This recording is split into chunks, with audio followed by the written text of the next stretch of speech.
Allah Subhanahu wa taala berfirman, Subhanalladzi asra bi'abdihi lailam minal masjidil harami ilal masjidil aqsa alladzi barakna haulahu linuriyahu min ayatina innahu was-sami'ul basir. Ya.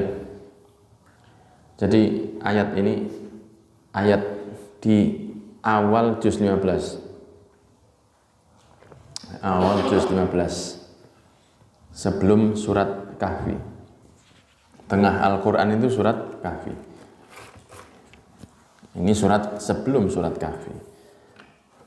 Allah Subhanahu wa taala menurunkan surat ini Makkiyah, ya, surat ini Makkiyah di Mekah.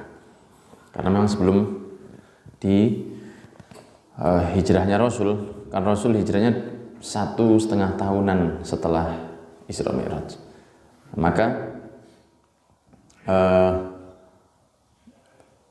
ayat ini menyebutkan Subhana Maha Suci Alladzi yang asra menjalankan di malam hari. Ya, karena asra itu asra sendiri kalau pakai alif artinya menjalankan di malam hari. Kalau dari wazannya dia wazan af'ala, yakni memperlakukan ke orang lain. Atau ya, bisa artinya kan macam-macam. Di antaranya memperlakukan atau memperlakukan sesuatu untuk orang lain. Jadi bukan dilakoni dewe, tapi melakukan sesuatu untuk orang lain. Di antaranya yang dimaksudkan Maha Suci, Subhana Maha Suci, yang asra pakai alif. Karena kalau pakai ain itu beda. Apalagi pakai ain shin, beda lagi. Ain shin apa jadinya? 10 alias hulu pes ya, 10. Ya ini geser-geser lagi, agak geser lagi. Nah, rotok geser cek cukupnya. Maka ini asra dari saro yasri. Makanya dikatakan di dalam burdah saraita min haramin lailan mina ilal harami, ya. Dan begitu awal. Saraita min haramin lailan ilal harami. Kama sarat badrun fitaji minadzulami, gitu ya. Semoga enggak keliru. Saro itu apa? Berjalan di waktu malam. Jadi kalau asro menjalankan seseorang di waktu malam. Tidak harus orang. Menjalankan kambing di malam hari asro juga. Nah, tapi di sini Allah nyebut apa? Panggilan setelahnya dengan panggilan yang paling dicintai Rasul, bi abdihi, dengan hambanya. Ya. Maha Suci yang telah menjalankan hambanya di malam hari. Lailan, lo kan sudah ada asro, kok masih ada lailan lagi? Ya. Kan asro artinya memperjalankan di malam hari. Terus lailan itu kenapa ada lagi? Lailan di sini maksudnya sepenggal malam, diperjalankan di malam hari sebentar saja. Itu maksudnya lailan. Ya, sekejap. Minal Masjidil Haram, dari Masjidil Haram Mekah, ilal Masjidil Aqsa, ke Masjidil Aqsa Palestina atau dulu Syam, ya. Alladzi barokna haulahu, yang kita beri barokah di sekitarnya, yakni di sekitar Masjidil Aqsa. Ada ulama yang mengatakan maksudnya adalah lebih hijau dari Mekah, ya. Syam itu lebih hijau dari Mekah, sehingga pepohonan lebih penuh berkah. Dan masih banyak makna yang lain dari barokna haulahu. Linuriyahu, untuk memberi petunjuk kepadanya, yakni kepada abdihi, yaitu Rasul, min ayatina, dari kebesaran bukti-bukti ketuhanan kami, min ayatina. Innahu, sesungguhnya Allah, huwa, ialah dia yang as-sami', yang maha mendengar, al-basir, yang maha melihat. Ya, jadi Maha Suci yang telah menjalankan hambanya di malam hari sangat sebentar sekali dari Mekah ke Palestina, ya, yang penuh berkah di sekitarnya, di Masjidil Aqsa, untuk kami beri petunjuk kepadanya kebesaran kami dan sesungguhnya Allah Maha mendengar, dan sesungguhnya Allah Maha melihat. Satu ayat untuk menerangkan bahwa Rasul itu berangkatnya seperti disebutkan di sini, fahuwaladzi sayyara abdahu Muhammad sallallahu alaihi wasallam ruhan wa jasadan yaqadatan bijuz'in minal laili. Ialah Allah yang menjalankan Nabi Muhammad badannya dan rohnya yaqadatan, dalam keadaan terjaga, bukan mimpi, bukan tidak sadar, diperjalankan tapi tidak sadar, enggak, sadar. Jadi perjalanan itu sadar. Yaqadatan, sadar, terjaga. Jadi tidak keadaan saking cepatnya terus Rasulullah enggak tahu, tahu, oh sudah sampai, enggak begitu. Yaqadatan, melek, terjaga. Ya. Ruhan wa jasadan. Bijuz'i minal laili, dengan sepenggal malam, sebentar sekali. Para ulama itu sampai ada yang mengatakan cuma 1 atau 2 jam saja. Kalau di dalam Burdah itu dikatakan tsumma arudduhu minal arsy qabla an yabrudal farsh. Sudah dikembalikan dari arsy, dari langit, sebelum hilang panas dari karpet atau lantai yang diduduki oleh Rasul sallallahu alaihi wasallam.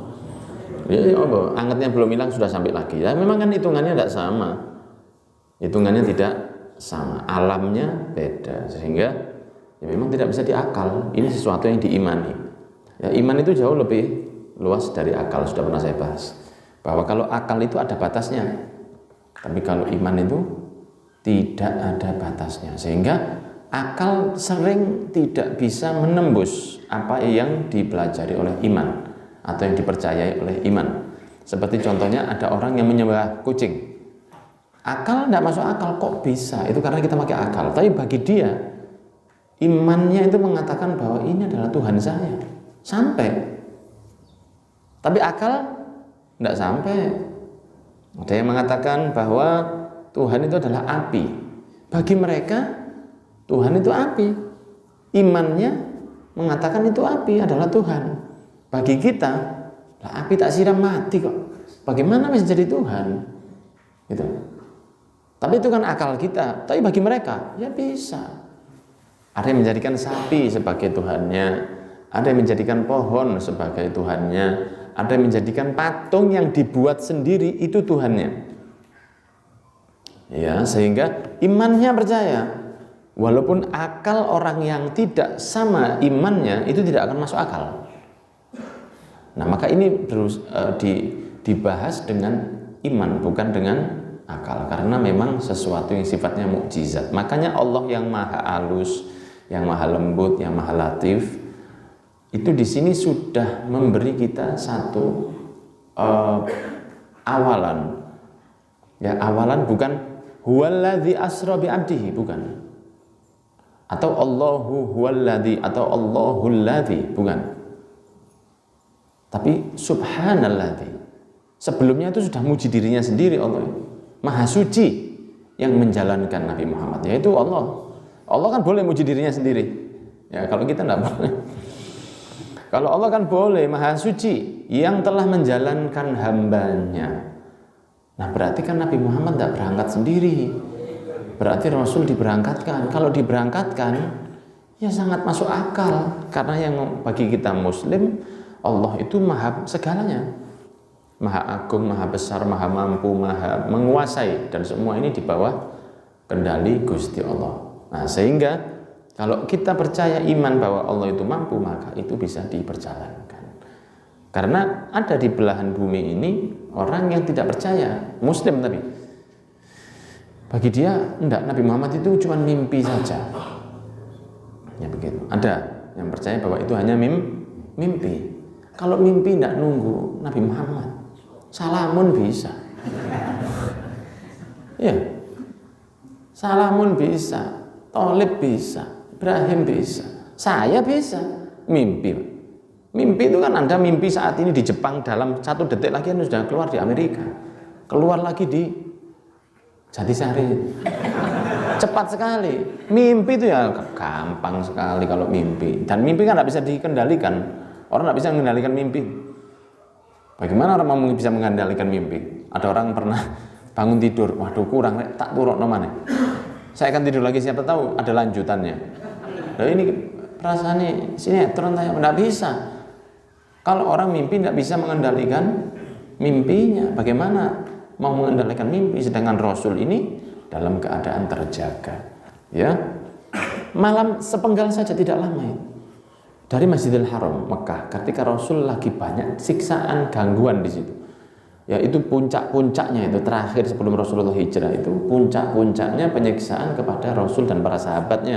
Ada yang dipanggang, ada yang dibunuh, ada yang dicambuk, ada yang ditendangi, banyak yang diludahi. Rasulullah dilempar kotoran, sampah ditaruh depan rumahnya, dilempar, dibuang, dilemparkan tanah kepadanya. Lewat itu dibilang gila, dibilang tukang sihir, dibilang kena santet, sudah macam-macam. Nah, diberangkatkan oleh Allah Subhanahu wa taala dari Masjidil Haram. Sekitarnya orang-orang banyak yang tidak suka kepada beliau. Ke Masjidil Aqsa, di mana Masjidil Aqsa ini banyak nabi itu pernah ke sana. Karena tidak banyak nabi yang diutus di Jazirah Arab. Ya, tidak banyak nabi yang diutus di Jazirah Arab karena Jazirah Bani Israel itu lebih bejat, orang Bani Israel lebih bejat. Nah, maka Nabi Muhammad diturunkan di Jazirah Arab. Kalau di Jazirah Arab itu punya rasa setia yang luar biasa, punya rasa setia yang luar biasa. Cuma banyak yang menyalahgunakan kesetiaan. Kalau sudah cocok sama satu orang dibela sampai mati walaupun salah. Nah itu yang salah. Seperti Musailimah Al-Kadzab itu. Ya, Musailimah Al-Kadzab itu adalah salah satu orang yang ngaku nabi, salah tapi pengikutnya tetap setia sama beliau. Nah, Allah memberikan Rasul di Jazirah Arab. Kenapa? Karena Allah tahu disinilah nanti Rasul akan dikelilingi oleh orang-orang yang tidak akan berkhianat padanya. Nah, itulah diantaranya dipilih di Jazirah Arab. Bukan karena paling bejat, karena di Eropa lebih bejat saat itu. Zaman Julius Caesar, Romawi itu menghancurkan segala yang ada. Oh bejatnya. Zaman itu di belahan bumi seperti di India, di Yunani, di mana-mana itu begitu. Kalau orang di Jazirah Arab itu urip karepe dhewe, ruwet karepe dhewe, maksiat tidak ngurus dia. Gentle tapi tidak berani main keroyokan. Tidak mau main keroyokan. Dan buktinya waktu perang Khandaq, Amr bin Abdul Wud maju ke ribuan tentara muslim sendirian. Tidak ada yang ngeroyok dia. Satu yang maju sama satu. Nah, ada rasa gentle seperti itu. Nah, sehingga ke Masjidil Aqsa di mana di sana banyak nabi diutus. Dan di Masjidil Aqsa ini diturunkan oleh Allah semua sahabatnya sahabat Rasul yang dari para nabi, ya. Sahabatnya Rasul yang dari para nabi.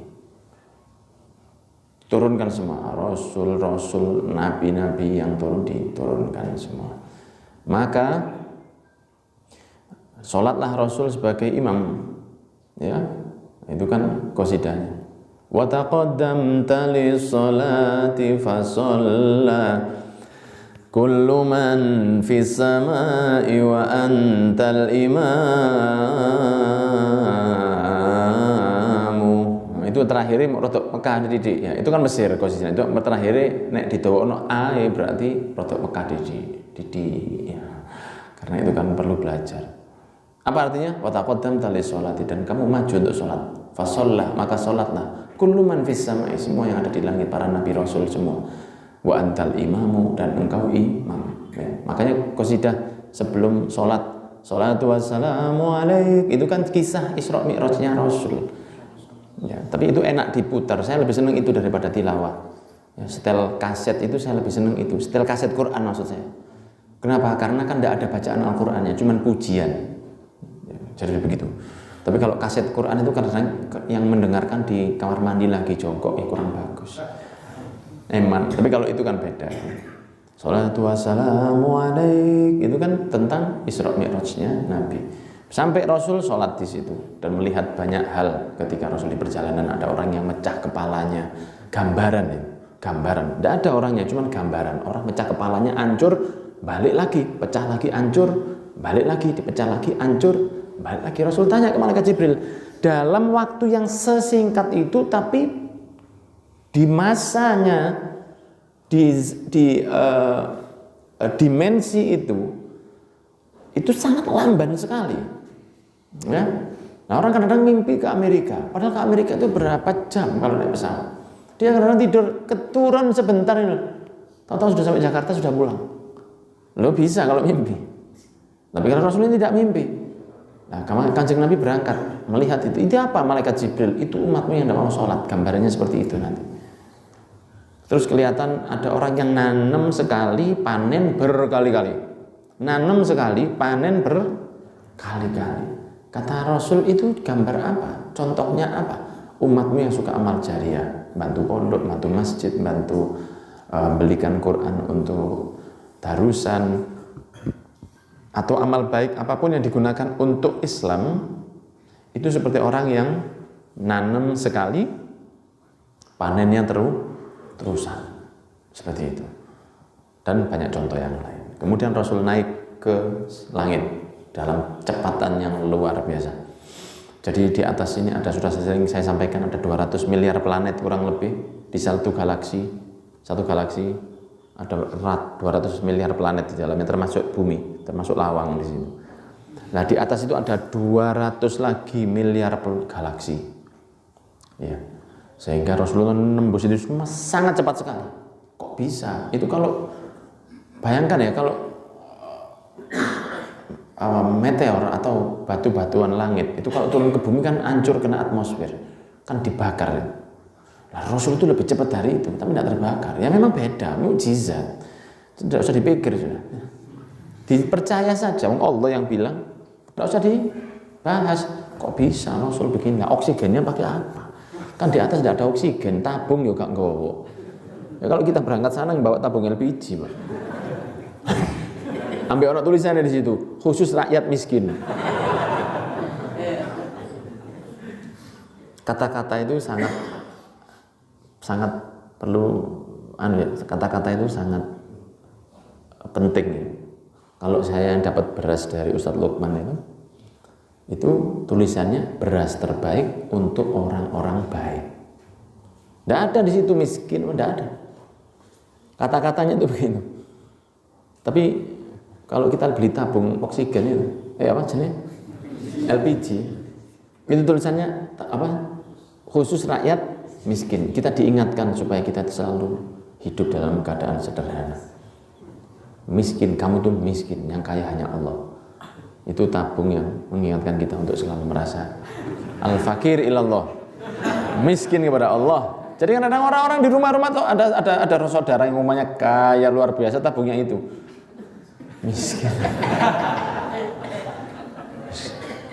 Nah, akhirnya Rasul tidak pakai tabung oksigen, tidak pakai. Rasul naik sampai langit 1, 2, 3, 4, 5, 6, 7. Terakhir bertemu Nabi Ibrahim. Ya, setiap nabi, ini ada nabinya. Kemudian naik lagi ke Sidratul Muntaha, mendapatkan perintah sholat, dikelilingkan ke keadaan akhirat, surga, neraka, dan lain sebagainya. Mendapat perintah sholat awalnya 50, maka Nabi Muhammad minta kurang kepada Allah atas nasihat Nabi Musa, karena Nabi Musa sudah mengatakan bahwa umatmu tidak akan mampu. Ya, sudah, Nabi Musa sudah tahu potongan jahitannya umatnya Nabi Muhammad ini sudah tahu, sehingga minta kurang Nabi Muhammad, tak kuat umatmu 50 kali. Berarti kalau di total sehari 24 jam 25 menit sekali sholatnya. Yo, berat. Sehingga sembahyang tambah ketepaan, bos, gak mampu. Sekarang cuma 5, subuh, dhuhur, asar, maghrib, isya saja. Dulu awalnya 50. Entah yang 45 itu namanya apa, wallahu a'lam. Ya, akhirnya tinggal 30, 25, 20. Terus balik Rasul ke Sidratul Muntaha sampai tinggal 5. Kata Nabi Musa, baliklah kamu. Itu umatmu tidak kuat masih. Umatmu itu kalau tidak semua umatmu bisa melakukan itu. Kata Rasul, saya malu kalau balik lagi. Nah, dari hal itu oleh Allah diberi sudah 5 ini saya hitung seperti 50. Gitu, ya. Kenapa? Disitulah umat Nabi Muhammad diberi oleh Allah satu amal 10 kali. pahala, 10 pahala untuk satu amal. Itu untuk umat Rasul. Tapi dosa 1, tulis 1. Punya niat jelek, tidak dilakoni, tidak dosa. Punya niat baik, tidak sempat melakukan karena tidak ditakdir oleh Allah, tetap dapat pahala 1. Maka Nabi Muhammad pulang ke Masjidil Haram masih sebelum subuh. Kemudian Rasulullah cerita paginya kepada orang Mekah. Karena memang sifatnya wa amma bi rabbika wa amma bi ni'mati rabbika fahadits. Sifatnya wa amma bi ni'mati Islam dan syiar Islam fahadits, sampaikan. Maka disampaikan oleh Rasul kepada orang Mekah. Mengatakan Nabi Muhammad, tadi malam saya dari Masjidil Aqsa. Tidak ada yang percaya. Semua menertawakan Nabi. Lah kalau misalnya sekarang jenengan tadi kita mulainya jam 4 sore, tapi saya mengatakan tadi setengah 4 saya masih di Lampung, jenengan tidak bakal percaya walaupun ada pesawat. Tidak bakal percaya jenengan. Lah ini bukan Lampung, Pak. Ini lebih jauh lagi. Masjidil Haram, Masjidil Aqsa dulu ditempuh 1 bulan, balik 1 bulan, jadi butuh 2 bulan. Tadi malam kan kamu masih di sini, iya. Pagi ini sudah kamu di sini lagi, kamu bilang tadi malam dari Masjidil Aqsa. Iya, kamu mimpi? Enggak.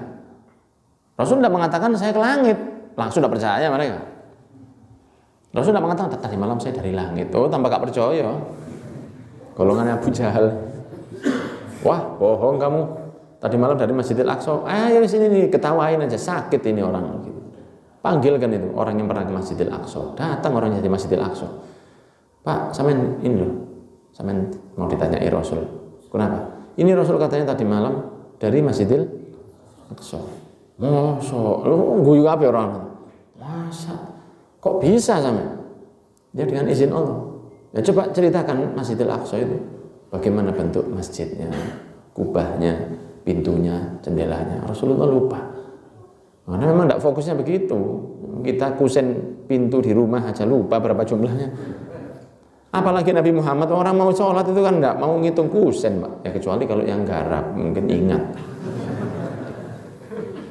Nah, maka Nabi Muhammad SAW diperlihatkan oleh Allah di depannya itu seperti Masjidil Aqsa. Dihitung oleh Rasul sekian bentuknya begini.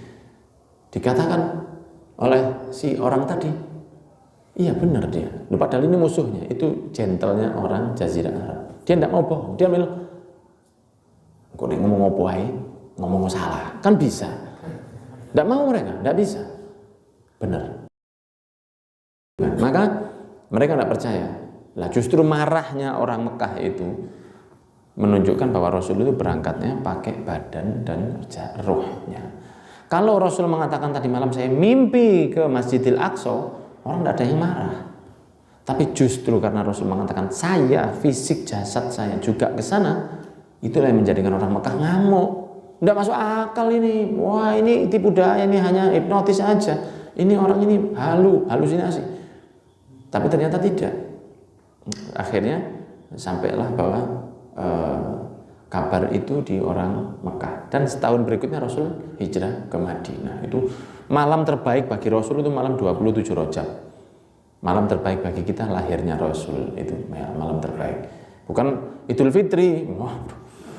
Idul Fitri adalah kemenangan. Kemenangan apa? Nih kemenangan. Kalah dok kok, tambah kalah. Orang enggak ada Idul Fitri itu menang, kalah ya gitu. Kalah gitu. Setelah Idul Fitri menurun ibadahnya, menang mana? Ya kalau menang lawan hawa nafsu selama 1 bulan, iya. Tapi bukan berarti kita harus berbahagia banget. Kalau ulama nangis, Pak. Ramadan pergi itu nangis, bukan happy. Iya, kalau Mas Ramadan metu itu yang seneng ya karaoke, itu seneng. Alhamdulillah ya Allah, alhamdulillah. Karaoke buka lagi, tempat minum-minum buka lagi, semua buka lagi, alhamdulillah bagi mereka. Ramadan hilang, rezeki datang, jadi kata mereka begitu. Makanya mereka tidak senang sama Ramadan. Kalau orang Islam harus senang, ya, begitu. Sehingga Rasul SAW pulang ke Mekah lagi, dan seperti yang pernah saya sampaikan, dari Rasul yang keliling di hal kehebohan kiamat atau akhirat, mulai surga, neraka, sirat, mizan, arsy dan mahsyar, semua itu sudah dipelajari oleh Rasul waktu sebelum pulang ke Mekah. Makanya Nabi Muhammad waktu di akhirat nanti, ketika semua Rasul Nabi Adam diminta untuk memberi syafaat, beliau mengatakan jangan ke saya. Saya dulu pernah makan buah, dilarang oleh Allah sehingga turun ke bumi. Jangan minta sama saya, minta sama Nabi Nuh aja. Saya tidak pernah lihat Allah murkanya seperti ini. Berangkat ke Nabi Nuh, manusia itu yang beriman kepada Allah, yang tidak beriman tidak tahu mereka mana Nabi Nuh, mana Nabi Adam. Jangan bilang orang yang beriman sama tidak beriman sama saja, tidak sama. Mereka tidak akan tahu itu kemana. Ke Nabi Nuh, sampai di Nabi Nuh mengatakan, oh jangan ke saya. Hampir 1000 tahun saya dakwah, malah mereka itu tambah jauh dari Allah. Saya malu sama Allah. Padahal beliau hitungannya tidak gagal, tapi bagi beliau sendiri gagal aku. Padahal tidak ada Nabi gagal itu. Karena tugasnya nyampaikan wa ma'ala rasuli ilal balagh. Nyampaikan itu dari Nabi. Tugas untuk merubah hati itu hanya Allah. Coba kamu Nabi Ibrahim aja. Ke Nabi Ibrahim, aduh jangan sama saya. Saya dulu pernah bohong. Malu saya. Bohong apa? Bohong waktu mengatakan ketika saya diajak untuk melakukan ritual agama, saya bilang saya sakit. Padahal sebetulnya yang sakit itu hati saya. Melihat orang menyembah selain Allah. Tidak bohong. Tapi bagi Nabi bohong itu sudah. Saya tidak berani. Pernah bohong sekali, tidak berani minta ke Gusti Allah. Kita bohong sudah berjuta kali dan pede naiknya jalur. Kalau minta ke Allah itu percaya diri. Ya Allah, padahal mari mintalah ke Nabi Musa, katanya Nabi Ibrahim ke Nabi Musa. Sampai Nabi Musa, waduh jangan sama saya. Saya pernah mukul orang dulu. Ya, saya pernah mukul orang, saya tidak tahu mati yang saya mukul. Jangan ke saya, ke Nabi Isa aja. Ke Nabi Isa, wah Nabi Isa tambah lagi. Waduh jangan ke saya. Ya, saya dulu ngejak orang nyembah Allah, tambah saya yang disembah katanya. Salah tafsir. Jangan ke saya, ke Nabi Muhammad aja. Datang ke Rasul mengatakan, ya Rasulullah kita telat. Dan mereka waktu itu mengatakan begini, loh iya, kita kan dulu sudah tahu mestinya ke Nabi Muhammad, tapi kita muter lagi. Kata para ulama, orang akan dilupakan dari Rasul saat itu. Mereka akan ingat ke nabi-nabi yang lain supaya semakin tahu betapa hebatnya Nabi Muhammad. Ketika sudah kan kita kalau misalnya mencoba untuk kerja di sini tidak bisa, kerja di sini tidak bisa, utang ke sini tidak bisa, hutang ke situ tidak bisa, hutang ini kan semakin tekanannya semakin besar ini. Ternyata konco yang terakhir ya sudah saya utangi kamu. Masya Allah, antum ini lebih dari yang lain memang gitu. Karena selama yang lain ini tidak bisa memberi saya hutang. Itu kalau urusan di dunia. Di akhirat itu begitu. Minta ke beliau tidak berani saya. Bukan tidak bisa, para nabi bisa. Bukan tidak bisa, tidak sempat Pak. Karena melihat murkanya Allah yang sangat besar pada hari itu. Semua tidak sempat ya, tapi beliau mampu, tapi tidak sempat. Nabi Muhammad, ya saya mintakan kepada Allah, analah. Lalu Rasulullah langsung ke bawah arsy, sujud dan memuji Allah. Yang pujian itu hanya diberikan hidayah kepada Allah, kepada Nabi Muhammad. Ya hari itu saja. Jadi Rasulullah akan memuji Allah dengan pujian yang tidak pernah dipuji oleh makhluk manapun. Ya hari itu saja pujian kepada Allah. Dan kita tidak tahu pujiannya itu apa, karena hanya akan diberi hidayat itu kepada Nabi Muhammad nanti di hari kiamat. Sujud di bawah arsy, minta kepada Allah. Diperintah oleh Allah, irfa' ra'sak, angkat kepalamu, was'al tu'tu, apapun yang kamu minta akan kita beri, wasfa' tu syafa', dan berilah syafaat kepada siapapun, engkau sudah diberi lisensi untuk memberi syafaat. Langsung Rasulullah naik, diangkat kepala mulianya, minta, ya Allah ummati, umatku ya Allah. Maka Allah memerintahkan, ambil umatmu, bawa ke surga, yang di dalam hatinya masih ada sebiji dzarrah, sebesar corona. Kecil aja ada iman ke saya, bawa masuk ke surga. Ditarik oleh Rasul di gelapnya mahsyar itu, gelap gulita, tapi tangan, wajah, rambut, kepala mereka bercahaya karena bekasnya wudu. Gelap kelihatan itu, ini umat saya. Yang tidak sholatnya tidak kelihatan, haji 15 kali tapi tidak sholat, tidak kelihatan. Ditarik oleh Rasul, ini sholat, ini umat saya. Nah makanya para sahabat tanya, ya Rasulullah gimana caranya supaya engkau nggak keliru nanti kalau ngajak umatmu. Kata Rasul, saya lihat dari wajah, dari bekas wudumu gelap, yang bercahaya itu cuman itu saja, kan tidak sampai aurat itu, tangan, wajah, kepala, kaki, tidak sampai auratnya. Dipegang oleh Rasul, diajak, masukkan sebanyak-banyaknya. Nah ini yang namanya orang dalam, Pak.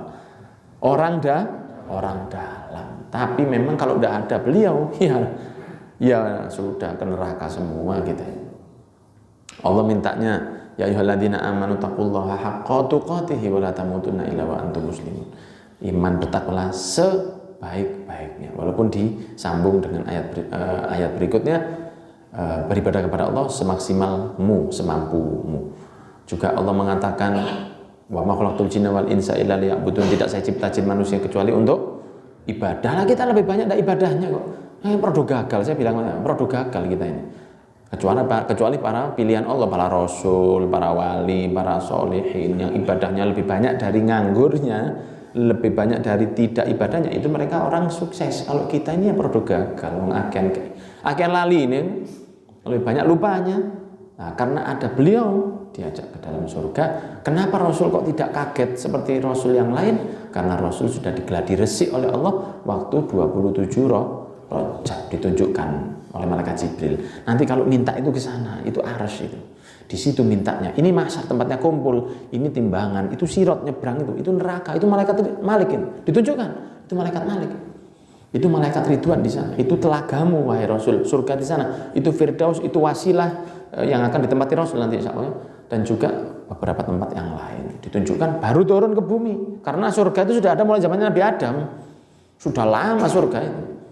Baru turun ke bumi. Rasul baru ngomong, tadi malam saya ke Masjidil Aqsa, ini sudah kacau semua sak Mekah. Ya apa nek Rasulullah cerita ke akhirat, sirat. Nah, ketika itu ada yang tanya, sahabat Abu Bakar, tidak ada yang berani mengira sahabat Abu Bakar, kan kaya. Orang kaya itu kan menang memang ya. Sahabat Abu Bakar diam guyu lihat Rasul. Pak Abu Bakar, jenengan percaya sama Nabi Muhammad? Saya yang diomongkan Rasulullah ini, kata sahabat Abu Bakar. Jangankan ngomong ke Masjidil Aqsa, lebih dari itu saya percaya. Lebih dari itu saya percaya. Makanya disebut as-siddiq, yang mempercaya. Ketika orang tidak percaya, beliau jangankan itu, di atas itu saya percaya. Begitu ceritanya. Wallahu a'lam bishawab. Ayat 1 dari surat Al-Isra, juz 15. Semoga nambah wawasan kita tentang Isra wal Mi'raj. Jazakumullah khairan. Walhamdulillah.